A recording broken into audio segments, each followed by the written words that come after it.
And a small milestone for us here on Stuff That Matters. This is officially episode number 30. And today we are so happy to be joined by Clinton Reynolds. He's the Vice President of Programming at Communities and Schools of the Charlotte-Mecklenburg County. Clinton, thank you for joining us today. Thank you for having me. Clinton, it's good to see you, man. Thank you for taking some time. I know you're a busy man, but we are excited for the conversation, get to know you a little bit more, get to know CIS. I know right before we hit record, Mike was talking that he's actually, worked and volunteered within CIS. I know that I, at a previous organization, had long conversations with CIS about different partnerships, and so maybe let's start with you, and then let's branch out into CIS. So tell us a little bit about you, your background, and what got you to be the vice president of this great organization. Me, again, thank you for having me. I have to start at the very beginning of time. No, not think of me. I think of the classroom. That's where it all started. And not even one that I was teaching in. My parents are both educators, and so I grew up in a household, hearing stories about school and what that looks like. My mom was administration, so she had the leadership aspect of it also. Father is a pastor, so it was all about education, leadership, and like faith, that type thing, growing up. And so, in some ways, obviously, when you're in that type of environment, you're affected by that. And so, I found myself looking to try to help folks. Both parents were in the helping profession, so I found myself on track to being a teacher. And so, I ended up indeed teaching for about 10 years in the classroom as a special educator at the high school level. And so that's when I, dug my heels in. I always say this, the military and then being a teacher, those two areas, if you're ever involved for a decent amount of time, either you're exposed to a whole lot. It'll prepare you for everything. Exactly. So I did my tour of duty in the classroom. And so in that time, I quickly saw that education was deeply tied to some other stuff. There's mental health, there's a lot of barriers. You can't have one without the other. And so that kind of fueled my love for supporting not just individuals, like, systems, trying to create systems that help individuals. So that was my beginning. Taught in the classroom, went into the mental health world, and quickly learned there that, on a deeper level, mental health was deeply tied to a child's success in the classroom or in life, right? Right. So a lot of family involvement, a lot of family support in that role.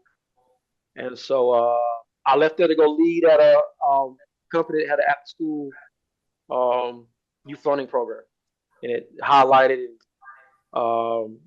literacy, which is actually my minor back in my undergrad. And so kind of tied that love for literacy and teaching that and supporting that. And this was a free program that supported, our families that were considered low income.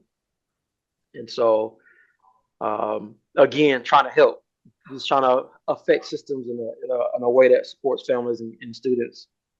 And then that kind of led me to this role at CIS, Communities and Schools, where really this is one role that has infused everything I've learned in my career.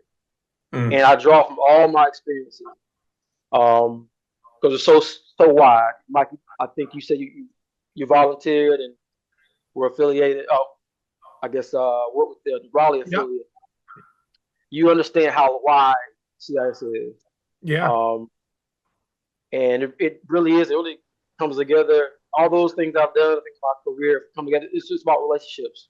There's nothing you can do on a systematic level across the board with sustainability, with families, if you don't have relationships. You can't do any of that work. So this role encompasses all that. Now, CIS is a national organization, right? It's kind of like the YMCA and the YWCA. These are national things that have branches. Now, you're the VP of programs over the Charlotte-Mech CIS, right? Yeah, Charlotte-Mecklenburg. Charlotte-Mecklenburg, is what, the 13th largest school district in the country or so. I mean, it is a gigantic thing that's only grown, leaps and bounds over the last 10 years. So I'm assuming this branch of CIS has to be one of the biggest. One of them, but there's a lot of large affiliates in Texas, and they're supporting 11, 12, 13 districts. But yeah, we're definitely one of the high, in the top 5 to 10% across the nation for sure. How many kind of kids and families does CIS touch on an annual basis, if y'all track that? Absolutely. We're at our affiliate. We support around 6,000 kids and families in a year's time. So you're looking at over 100,000 plus interventions or services that go out in a year's time. In terms of national scope, we're in 39 states. So, I mean, we're wide. So just in the Charlotte-Meck area, it's 6,000. Mm-hmm. It's amazing. Yep. Clinton, can you talk a little bit, like we might have folks watching and listening who might not know exactly what CIS does, the philosophy, the model. Are there multiple models? But, I know when I was involved, I knew exactly what it is, but coming from you, the subject matter expert, I'm sure our listeners would love to hear. Absolutely. Thank you. So at Community in Schools, we believe that relationships are the key to student success, essentially. We work inside of schools. We have dedicated positions that work at a dedicated school. And we always feel like students need a caring adult. And our staff, our coordinator, typically the title for that role becomes that. And they have kind of the social capital within the school, and they create avenues of critical resources that kids need. There's a case managed aspect to this also. So although we might not case manage the entire school, there's a portion of the school we do case manage, and we also support the entire school in what we call a tier 1 way. So we do larger events that everyone in the school can partake in. But the caseloads are full of kids that we focus in on goals. At our affiliate, and this kind of ties into a larger national initiative right now. You see this pin on me, my shirt here, it says being present matters. A huge attendance push. I'm sure y'all have heard about, how right now attendance is a huge ordeal. A lot of kids are chronically absent, right? Especially post-pandemic. And so every one of our kids has a attendance goal. Every one of our kids that we serve. And so we feel like, obviously, if they're not present, they can't be supported, and it doesn't feed into the model at all. And our wonderful partner, CMS, Charlotte-Mecklenburg Schools, they see the value in that. They've been great partners in supporting us, letting us operate within our model, within the school, to address attendance, behavior, coursework, which kind of encompasses being college ready or career ready, and then partner that with parent engagement. That's our model. We call it ABC plus P. ABC plus P? ABC plus P. Well, ABCQ plus P. Yep. Right. That's the unofficial model. But the ABC plus P is the sustainability part. If we have those aspects, CIS believes every child is prepared for not just to graduate from school, but to be prepared for life. So what's ABC plus P? A is attendance? Attendance, behavior, coursework, and that encompasses college readiness and then career readiness, and then parent engagement. Yeah, I love that. ABC. Yeah, don't steal it, guys. I like that. Let's brand that, Patrick. Let's get that on a lunchbox. It's not official. Already doing it now. Putting a graphic. Good contribution. At New Hope, we provide a couple different levels of care, but what we're primarily known for is like residential care, right? Kids having to come to us and live with us to get comprehensive care, and we certainly don't want kids to need that, right? We're working to keep kids at home and keep kids in their communities, right? That's where our heart lies. But if they have to go, we're happy to be a resource. But anyway, where I was going with this is our phone rings and we get people to say, well, she's not going to school. He's not going to school. Going back to the attendance thing that you were just talking about. Are there I would imagine sometimes you guys could play a role where you might have a volunteer or staff member, somebody just to be able to go. Do you go to the house and say, "Hey, look, Johnny, Joe, Judy, whoever, let's talk about this. Let's get you to school." Do you have that kind of involvement, CIS? Yeah, so we have several different programs, but we certainly have programs that were more intensive, and we do those home visits. I mean, all of our programs we call home for sure. That relationship with the parent is it goes beyond even that check-in. Is like, hey, I saw this great thing happen. Like, let's build this rapport, and then when you have tough conversations like Johnny's not coming to school, those conversations come a little bit more fluid. So yeah, absolutely. For us, that is part of the job. If we don't call home, we don't make connections to the community. Um, we're not that safe adult for the child, and we're not that supportive lean for the parent. So, yeah, absolutely, we do all that. Okay. Glenn, the driving and attendance thing, I remember, and you and I were both quasi supporting an alternative school when COVID popped. And I remember that Yeah. alternative school had a census of like 120 the day before COVID. And then the day after, when we switched to virtual, it had a census of about 6. And it was like, Right. I remember just thinking like, holy crap. And this is not a political or COVID statement. It was just, oh man, this e-learning is not going to work for all populations. Like, and all, I know socioeconomic and whatever it was just like all of those kids just disappeared for a year and a half from that alternative school. Now that we've been back to normal for a while and attendance is still a problem, what's the analysis on that? Like, what is the read on why is that happening? Yeah, I mean, it's layered. And I think you just said the word analysis, the root cause analysis of all that's happening is that folks are struggling. It starts at the home. There are a lot of kids that unfortunately have to take care of their siblings, right? Their younger siblings throughout the day while parents are trying to figure out the work thing or figure out how to put food on the table, afford the expensive rent and mortgages that are going on right now. So a lot of that is, centered around some of the poverty, some of the trauma, some of the food insecurity, all those unmet needs. And then some of it is, folks got really used to being in the house.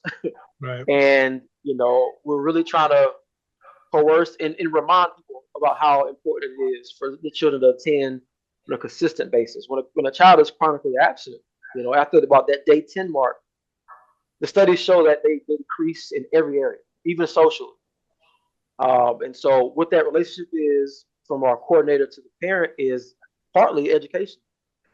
Right. It's like, it's not just them missing the day of school. They're missing out on nutrition and missing out on, friendships, things that are long lasting, help them be successful in life.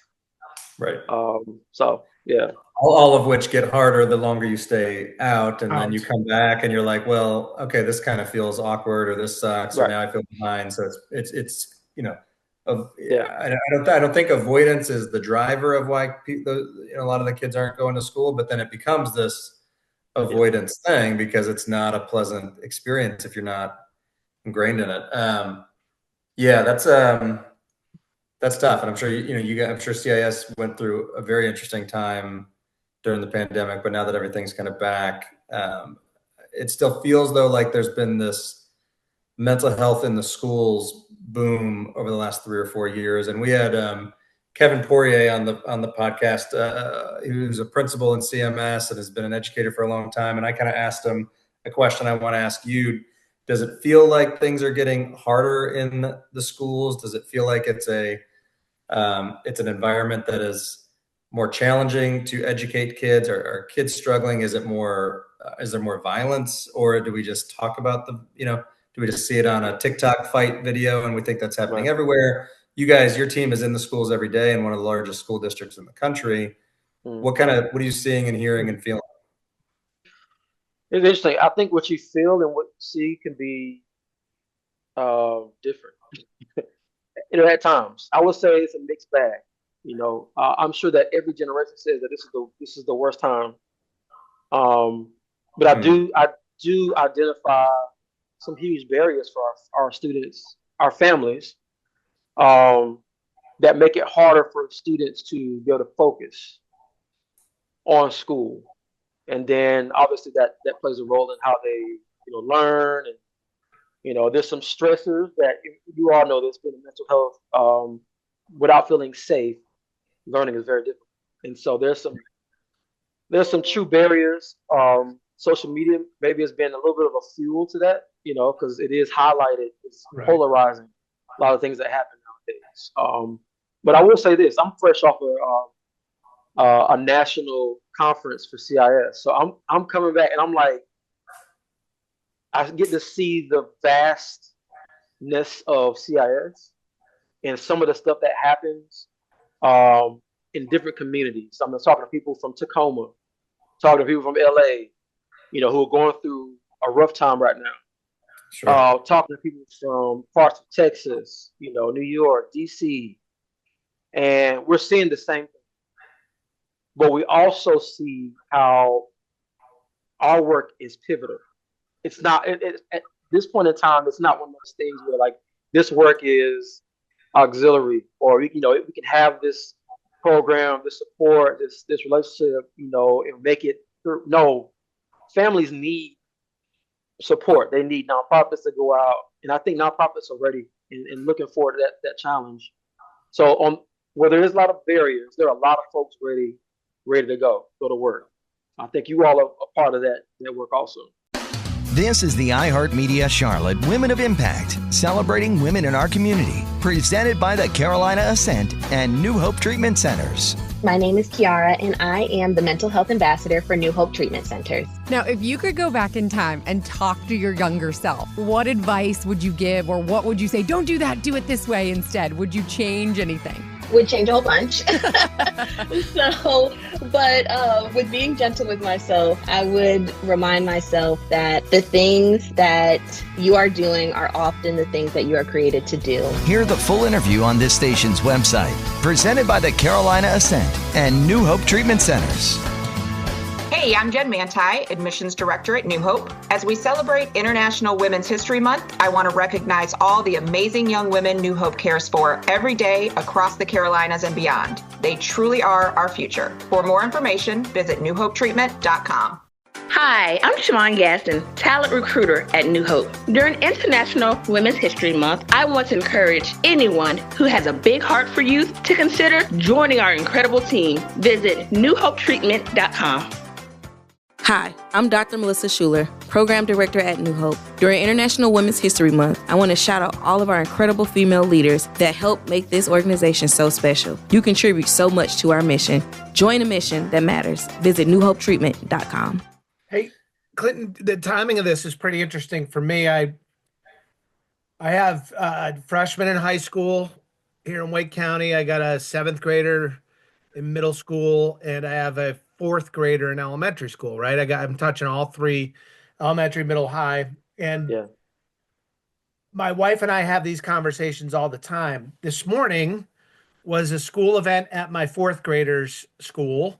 It's breakfast with someone you love, right? And I've been going to these things at that school since 2015, right? 10 years in, I'm having coffee and a donut and some fruit with my elementary age school kid.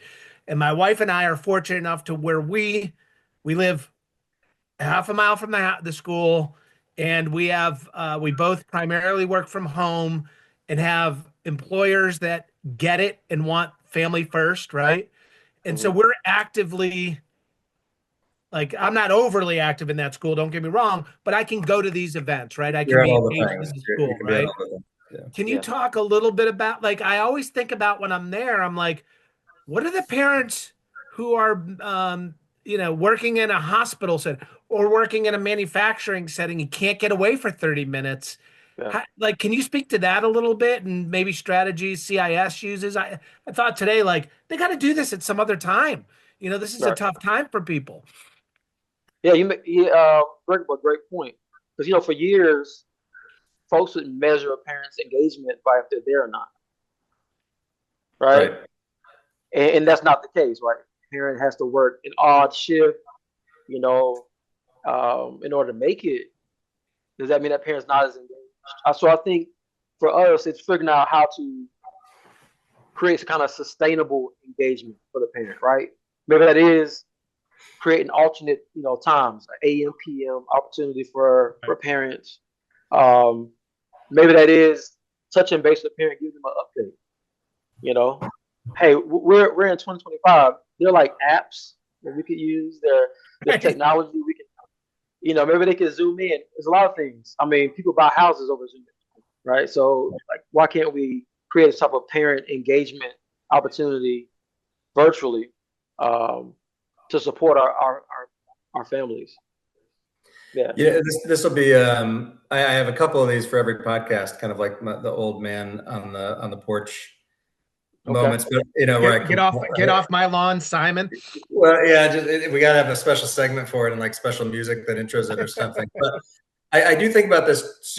Like, there's a part of this that I joke about with friends and my wife and stuff like that. And there's part of it that when you actually, it kind of reminds me of our conversation with Charles Bradley, like the amount of pressure on parents that public schools now are putting on parents to do everything. And there's like 98 Spirit Day. Tomorrow's a Spirit Day for my kids. Tomorrow's just Friday, February 28th. I have no idea why that is a Spirit Day, but I have to now cognitively put a filing cabinet that I have to get them dressed. And like Mike said, we are blessed and privileged beyond to have flexibility and all the things, but it is a lot, even just for working parents that are upper middle class. It's become more and more, and you're kind of stacking up these things, and then you stack up these events that all expect parent, presence. Yeah. Which presence is hard. Transportation still hard. And I don't know if any of those things actually move the needle for a kid and their academic journey. My parent, like, we never had. I think we had one event a year, the school play or something, that parents could come up. Everything else was like, but what did matter is when I got home, my parents said, what do you got to do for homework tonight? Like that, like there was tell me about school. And so we're putting it feels sometimes like we're putting all these energies towards this kind of performative engagement with the school system and where we come to the schools. Whereas actually what's probably most important is that the school comes home, right? And like the value of education comes up. Do I even know how to help my kids with their homework anymore? I'd be way more interested in that because I really don't, than how many food trucks can I show up for at some of these elementary schools? And, I think probably what's going to move the needle on literacy and long-term, like you were raised as somebody who's had a value instilled in them of education. Some of that's because of who your parents just were, but I bet they reinforced that also. Absolutely. Every day. Like if you were not a good student, that was probably not going to be a good thing in the Reynolds household. And so I don't know. It's just sometimes the way that where we put our energies and our focus, from a community level, society level, just seems so silly sometimes. And it just feels like it's going to more stratify that the people who are already doing well are just going to keep doing well. And the people who aren't doing well are going to keep getting left behind. That's my moment. What do you think, Clinton? I got to push back on the old man for a second. I turned 40 last week, so they're going to come in hot and heavy these days. So. No, so I would look at it from the school perspective. We know the relationships and parent engagement does move the needle, like when it happens in a natural, organic way. I think what happens, the school is attempting to create the situation so that they would have. And I'm a first grader, so I definitely see it like every other week is something. I don't get to make everything. I don't. Right. I try to make most things. But I think from the school perspective, if I can create these activities, these opportunities to create these connections, and if I do a bunch of them, some will stick. It's a game of fishing. And I think what the school is trying to do is create the canvas, and then the families can kind of like, they have plenty of opportunity to take hold of that opportunity. Say it's a curriculum night, and that's the one time the parent can come out. They go out the one time the whole year. They go out and they build a connection with the teacher, and that connection with the teacher, in fact, helps that child be successful that year. Yeah. That's Okay. what the school's looking for. That's a good positive reframe that it's like, hey, you're not actually supposed to, maybe it's social media that puts this pressure that you're supposed to attend 50 out of 50. But to your point, it's actually that Quality could give versus way quantity. more options and flexibility. It's fishing. It's fishing. Yep. A bunch of lines Which one is out going to there. hook? Yeah, and if this one event actually did work with that mom's schedule, but the breakfast thing didn't. All right, that's fair. I'm off the porch. I'll take that. I still don't like all these spirit days, Clinton. You're not going to sell me on all the spirit days. It's a lot. It's a lot. Yeah, and I think maybe we jump off this subject in a minute, but I remember my oldest kid's like fourth grade room mom was overzealous in the amount of stuff that was going on in that room that was email after email. And at one point towards the end of the school year, we got an email that said, I just realized the teacher, Miss Smith, will call her. Her birthday falls in the summer and she won't get to spend her birthday with our students who she loves. So we're going to have her birthday party in April. Can everybody pitch in for a gift? And I thought, this is absolutely crazy. Miss Smith doesn't care about her birthday being celebrated with a bunch of parents and her students in April. This is overzealous. Everything goes to social media and we're all happy and we're in the class. And it's like, that to me is an example of not being an old man, get off my lawn. That's some common sense. No, it is. Well, like that's part's just like there's the annoyance part, but then there is I don't know what percentage of, obviously different depending on the school, the percentage of lower SES is going to be different. But again, it's just about who do we set our rules and expectations for, and then who kind of just naturally gets a little bit left out is always what. And CIS obviously is trying to fill some of that gap, but I just don't know. That's a thing. Again, I think the instilling the value and the focus on education at home is everything. And I don't know if we've necessarily cracked how that, but you guys are trying to be that bridge. It sounds like. Yeah, I mean that adaptively is how we look at our work. We're the bridge between education, mental health, wellness, and parents. A lot of times, we sit in on meetings, 504 plan meetings. Turn left on Scotts Like, are you driving? You're not supposed to drive on podcast. I must have had my GPS on. We sit in those IEP meetings. We talk with parents before and after those meetings. What did you hear? What needs do you have that we need to bring up in the meetings? Those type conversations happen from that relationship at that CIS level. So, not to keep preaching about CIS, but that truly is. When I taught, I would have loved to have a CIS coordinator to support me. Most of my kids needed additional support. I had a certain amount of bandwidth. So I remember doing IEPs and like almost on every plan, I would say this child needs tutoring. Right. Tutoring. Mm-hmm. And so what that means for a lot of parents is another bill. Right. You need to spend more money on your child's education, is what that says. When you have folks like CIS, and there's some other great groups out there also that offer after-school tutoring or connect them with after-school tutoring for little to no charge at all. Right. And it's all about just knowing where to go and having that connective tissue. Yeah, because you guys, I assume, do a lot of resource navigation too, and partner with a lot of other organizations, because there's not necessarily one silver bullet that's going to be the thing. But like when you were teaching, you knew the 3 or 4 kids that just weren't getting, and they probably had something inside of them that you could see that if somebody could just have the time, and if they were your only student, you could probably be that person, but you got 28 other students. It makes it impossible. Yeah, that's the story. Yeah. One of the things that stood out to me when you were talking about, I guess, one of the foundations of CIS, you mentioned students, kids needing a caring adult, and certainly I think the work we do here at New Hope, that same applies. So I was just curious, when you were transitioning from your work as an educator to working in the mental health space, how much did that prepare you, your work as an educator, and then also vice versa, the work that you did, your experience working in mental health, do you think that better prepared you for your work that you're doing now with CIS? Oh, absolutely. Absolutely. Well, my transition from the classroom to like the mental health world, I'm an education guy, right? Being placed in the mental health world, where I quickly learned that, sometimes when, and I say this in a nice way, the education snobs of the world, we think education, education, education. I quickly learned that without a child feeling safe, without the child feeling like they have belonging, addressing serious trauma going on, education is impossible.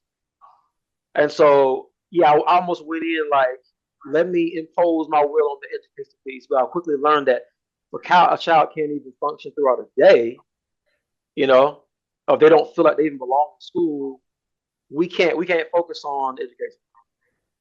At that time, it's like, how can we address issues in your life, things in your life that have happened, that are happening in a way that you feel worthy enough or valuable enough to be in a space like a school or a classroom. And then we can move from there to like, how can we support your learning? So I definitely felt like the classroom prepared me in terms of seeing different behaviors and acuity. Going to the mental health field, I saw like what would you say? I guess quadruple that amount of behavior or acuity. But then I learned, that you can't have one without the other. And I think education is. I mean, you're talking about learning, right? Learning is a very intimate thing. In order to be able to learn, you have to be, open. You have to feel safe. You have to be willing to ask questions. When kids have been a part of like serious trauma, they don't have those skills, or those skills have either gone away, or they haven't built those skills yet, to be able to say, "Hey, I don't know." They build up barriers and walls so that they can survive. And so I learned a lot in mental space. And I mean, it was it was level 4 PRTF, psychiatric residential treatment facility, and the kids, of course, lived there, and the parents oftentimes had their own trauma that they brought in. One thing I'll share this story real quick. One thing that really changed the way I view relationship.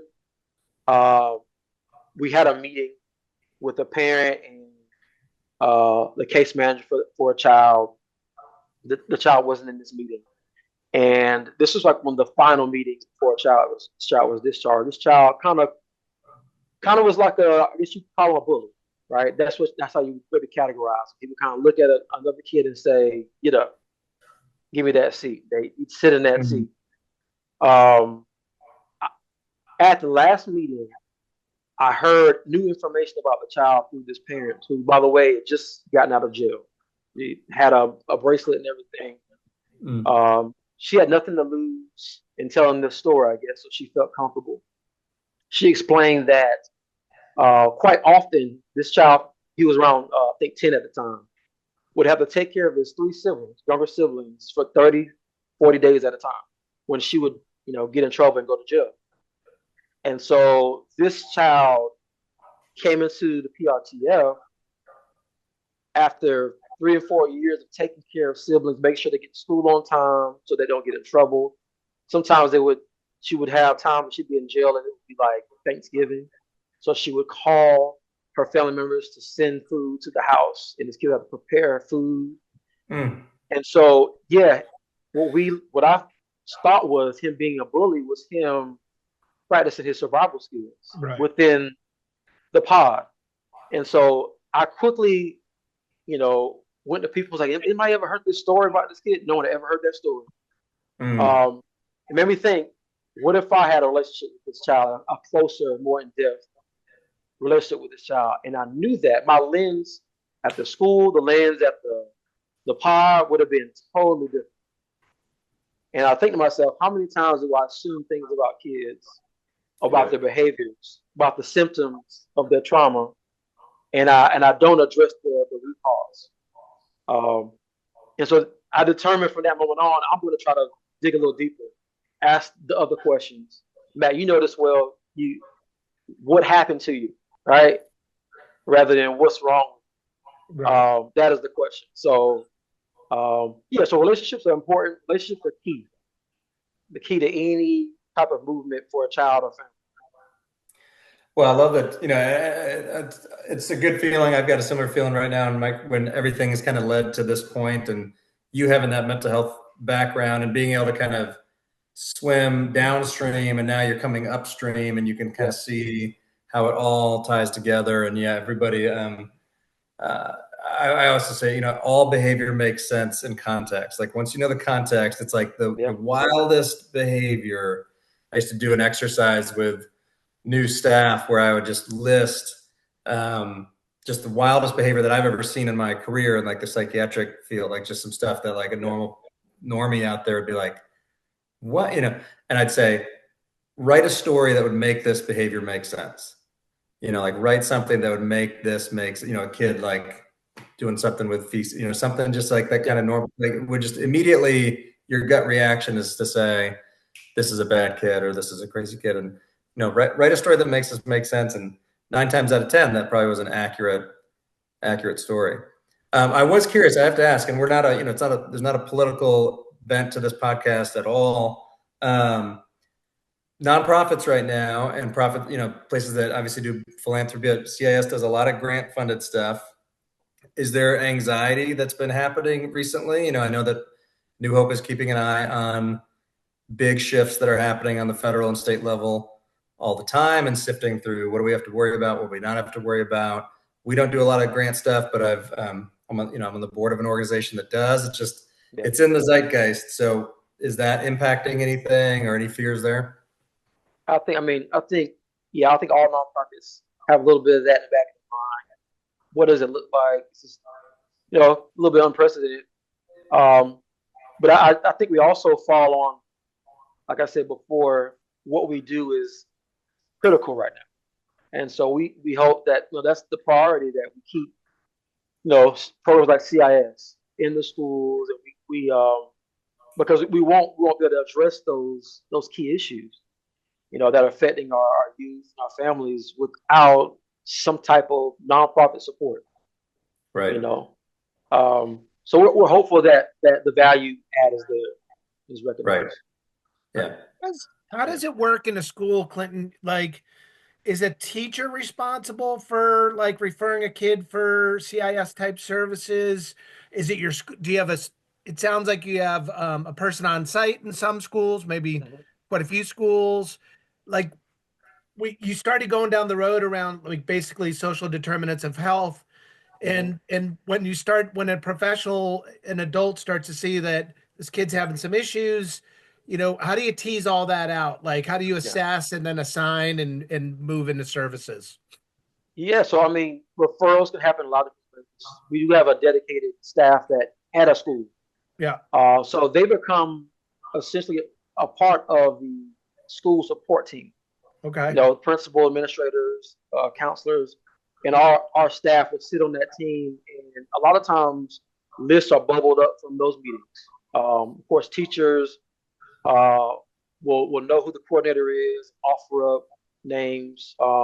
We do have to get consents from families to be able to work with our children. So having the teacher on your side and the school administrator backing that this child will be great for this program is always helpful in getting the parents involved in the support. So it can happen a lot of different ways. We have a lot of kids that refer their friends. My friend would be great. I've done this program for 2 years. I know my friend needs this. That's awesome. That's one of the best referrals. Yeah. 25 and 12. Simple, seemingly ordinary numbers, but these numbers hold a special meaning at New Hope and prompted us to take action. 25, the percentage of young men diagnosed with an autism spectrum disorder, a number that is growing. 12, the average number of months families must wait for specialized residential treatment. But those days are over. Welcome to New Hope's Learning Enriched Autism Program, or as we like to call it, LEAP. New Hope may not change the 25, but we're impacting the 12. We're expanding this program from 6 to 20 beds, investing in the highest quality of treatment models and support systems. LEAP's team of specialists combines the best autism research with trauma-informed care and relational connections to create an environment where our youth thrive. At LEAP, youth learn the skills to reintegrate into their communities and chase their dreams. Families receive the support and resources to ensure this is the last residential treatment they'll ever need. With our enhanced program, the number that holds the most meaning to us now is 40. That's the number of successful LEAP graduates we anticipate annually. That's 40 lives changed. That's 40 families finding new hope through LEAP. That's our name. That's our promise.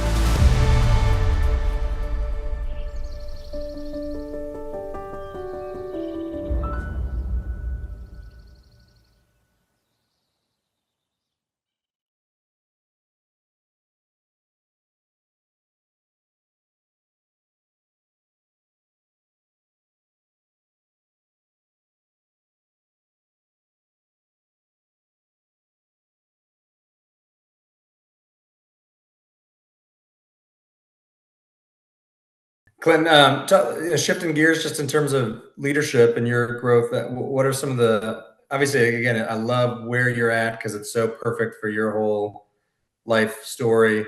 But just tell us a little bit about how you've also grown as a leader and a leader of people and how you develop the folks under you. Yeah. The way I look at it, I think you can't ask your staff to do things like be that relationship person for kids if you're not that relationship person for them. So I lead. I'm a servant leader. So I'm all about what is it you need to be successful. It's not about what you want. Sometimes it's what you need. So I pride myself on surrounding my team with psychological safety. Right. There's a lot of hard conversations that happen, but they often are much easier when you have that relationship and that safety involved. People understand the intentions behind your leadership, your heart. It's impossible to separate the two from leadership. So someone long time ago gave me a great quote: is that eat the fish and leave the bones. And I think as leaders, that's kind of our journey as we come up and we've been led and we get the opportunity to lead people. Sometimes you're taking the nutrients from that situation. And hopefully you use that to support the future you and the future staff that you support. I look at everything I've gone through on the leadership path as truly a learning plate. And so anything that I thought was great and that was nourishment for my body or for my leadership or my mind, I'll try to apply those. And anything that wasn't, there's just bones, throw it away. You know what I mean? I like it. Just throw that thing away. Yeah, I love that. Yeah. So Clinton, in your role now, what are some of the things that CIS faces as a challenge? What does CIS need to continue its mission and be successful and have kids and families be successful? Maybe some of the bigger challenges you guys are seeing today. Yeah. Continued support. I think the Being Present Matters, right, initiative is not just about a physical body in a school seat. It's not just about that. So I think that we would love if folks embody being present for the children, right? Whether that means, Matt mentioned earlier, helping with homework, feeding that child, not just physically, but emotionally, asking those questions like, what was the best part of your day? You know what I mean? On a deeper than did you have a good day level. And I always going to say, look at your local affiliate website for CIS and figure out ways to get in and volunteer. Mike, you know this. When you volunteer, you think you're there for kids and they end up doing just the opposite. Like you walk away with something. And get into the schools. We hear a lot of school narrative. Walk into the schools, see what's happening, hear the conversations, meet the teachers, meet the students, meet the principals. It's a very, very hard job. It's a very hard job. So it's hard to make assumptions from the outside of what should happen. Talk to some of these teenagers. Teenagers are a little bit different than they were back in the 80s and 90s. They have a lot more access, right? A lot more access. They have a lot to comprehend and process that we didn't have to process. And so a lot comes with that. So I would say, yeah, I look personally at education as a subcontractor. My child, I am subcontracting the school to help with education. You know, if it's the YMCA, we're helping them how to swim. I view parenting that way. So that puts the onus on me at the end of the day. You own it. To get it right. You still own it. Clinton, I know we gave you this before we started recording, but final question for you, kind of a chance for you to encapsulate your overall message. This could be, quick little bullet point sentence. We're just going on a whole diatribe, whatever you feel necessary. But I'm going to ask you name of the podcast. So Clinton, for you, what is the stuff that matters? Stuff that matters is relationship. I think I'm going to always say that. If they say trauma changes the brain, right? I think that relationships do also. I think if you had a great relationship, a caring adult in your life, your chances of being successful in life, in school, in life, are higher. And Absolutely. So it's all about how do we connect every child, because every child needs that, to a safe and caring adult. Yeah. I love that. I love the trauma changes the brain, but relationships do too. I think that's a Clinton Reynolds original quote. And I think that's going to end up on a t-shirt someday because that is awesome. So Clinton, where can folks, if they do want to kind of plug in, whether it's volunteering or I know, donations and financial giving is still something that helps CIS's mission in whatever their affiliate is or wherever people might be listening to this podcast, where can people go? Sure. Start off by going to I'm with Charlotte, so start off with our affiliate, cischarlotte.org. We also have a national office. Feel free to do that. But there's an affiliate in 39 states. So it's good to go ahead and tap in. I would highly suggest volunteering. I think it'll change your life. That's awesome. Fantastic. Yeah, it's great, Clint. Again, I think I look at this stuff, it feels like education, healthcare, and the home used to kind of be these three different worlds that had hard walls between, and now it's the walls don't exist anymore. And I think the kids and the issues, the problems kind of broke down those walls. But I think because of that, we see actually the solution. We should have probably not had the walls up in the first place. And again, so I love what you do, love your story, love where you are leading right now and how you're leading. I know you're making a huge, huge impact. So we're huge fans of CIS and all you guys are doing. Thank you for what you're doing. I agree that you guys are probably needed now more than ever. So appreciate your time today, man. We'll talk again soon. Thank you all. Thank you, Clinton. Yep, thank you.